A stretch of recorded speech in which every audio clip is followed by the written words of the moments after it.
So crowdsourcing is a little bit more creative.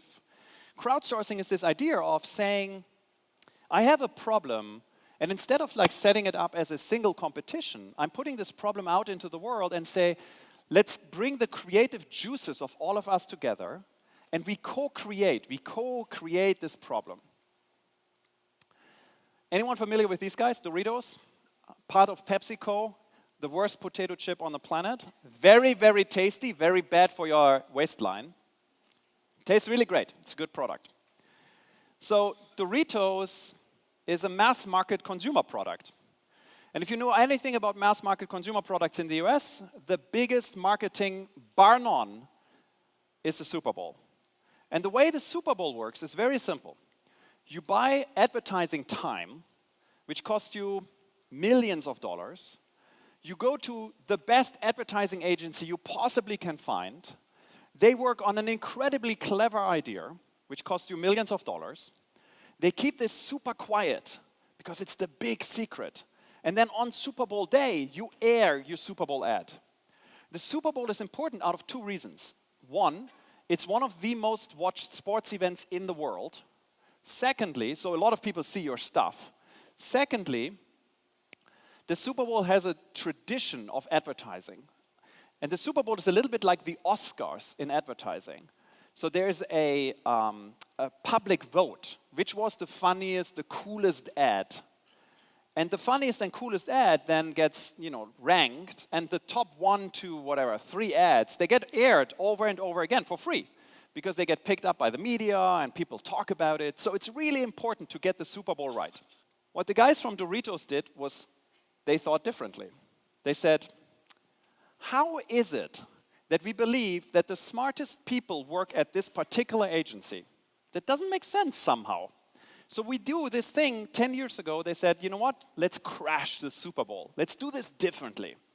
We go to our community. Again, these are Dorito-eating people, right? It's not like the advertising community.